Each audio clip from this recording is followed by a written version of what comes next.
तो व्याकरण का सबसे पहला पार्ट आपका क्या है? भाषा। भाषा को इंग्लिश में क्या कहते हैं? लैंग्वेज।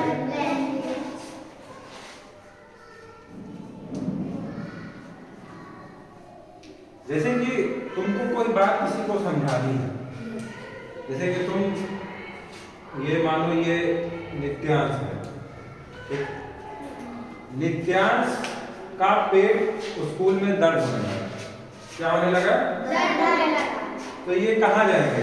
Sir doctor. स्कूल में दर्द होने लगा सर के पास।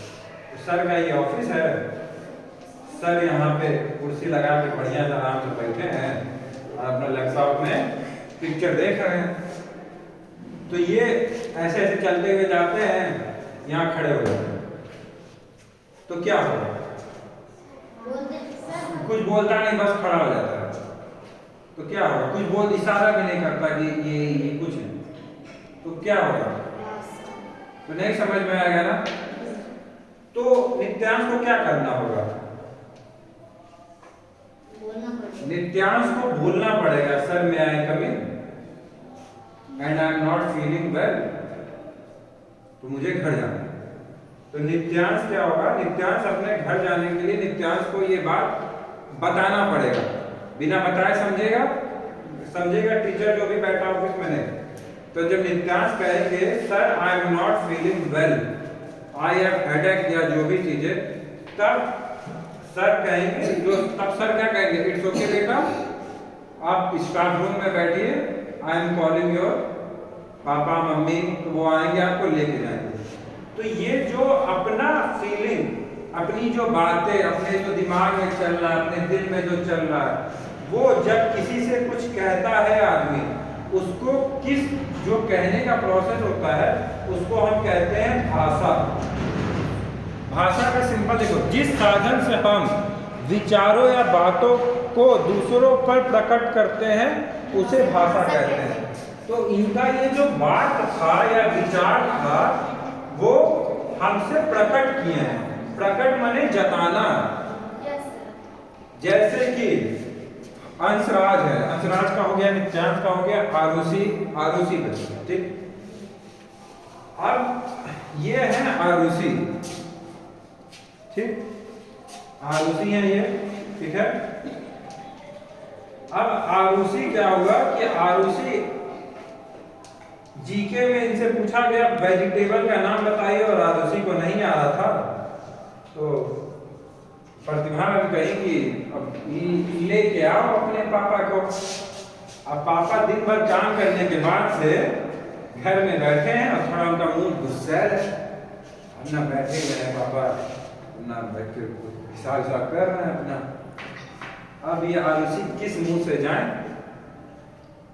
किस मुंह से जाएंगे कि हमारा हमको कुछ आता नहीं है, हमारी मैम बुलाई है, कल नहीं बुलाएंगे, कल नहीं लेके जाएंगे तो हमको स्कूल में कुछ नहीं मिलेगा। तो ये जाती हैं, फिर अपने पापा से ये कहती हैं, पापा बैठे हैं चेयर पे, ये चेयर हो गया, पापा बैठे हैं, तो ये जाती हैं कि पापा हम ऐसा चीजें हैं, तो पापा कुछ बोलते नहीं हैं।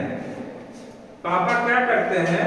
पापा अपना हाथ उठाते हैं और बस ऐसे करते हैं।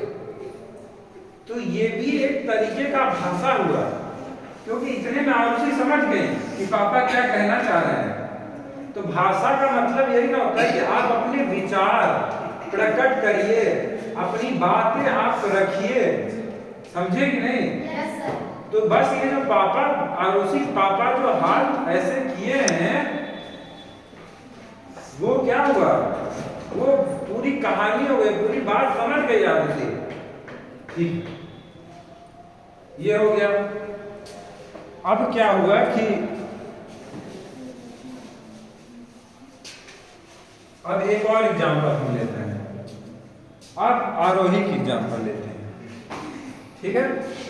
ये आरोही है, ठीक है। आरोही को मम्मी बोलती हैं बेटा 2 किलो चीनी ले आओ, तो आरुषि अक्सर कभी बोलती है चीनी ले आओ, तो नमक लेके आती है। बिस्किट बोलती हैं तो नमकीन लेके आती है, काजू बोलती हैं तो सोयाबीन लेके चली आती है। इसकी मम्मी बहुत परेशान हो गई कि ये तो एकदम मतलब ऐसे है, अब मम्मी जा नहीं सकती, मम्मी की तबीयत थोड़ी सही नहीं है। तो मम्मी कहती हैं इसकी मम्मी कहती हैं इसको कैसे किया जाए। ऐसे केस में क्या कर सकती है मम्मी एक पर्ची बनाएंगी। आप पर्ची पे लिखेंगे 1 किलो प्याज, 2 किलो आलू, 3 किलो चीनी, 1.5-2 लीटर सरसों का तेल, 2 पैकेट अमूल वाला दूध।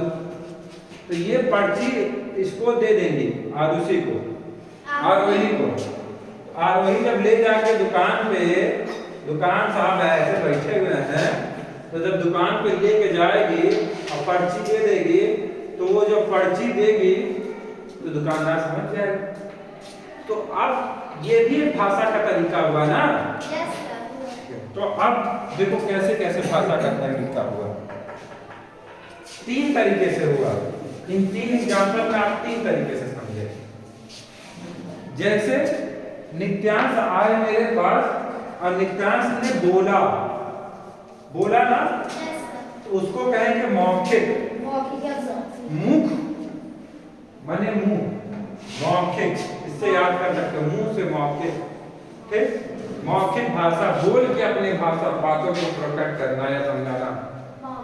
दूसरा आरुषि की मम्मी जो, आरोही की मम्मी जो की क्या की, लिख के दी। तो वो किस तरीके से की, लिखित भाषा। ठीक है।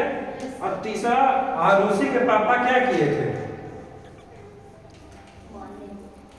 हाँ, बस हाथ का इशारा किए थे, संकेत किए थे। तो वो हो गया क्या, संकेतिक भाषा। ठीक है। अब जैसे जानवर भी अपनी भाषा का होता है, क्या भाषा होता है। जैसे कुत्ता कैसे बोलता है, तेज बोलो सब लोग। बिल्ली कैसे बोलती है,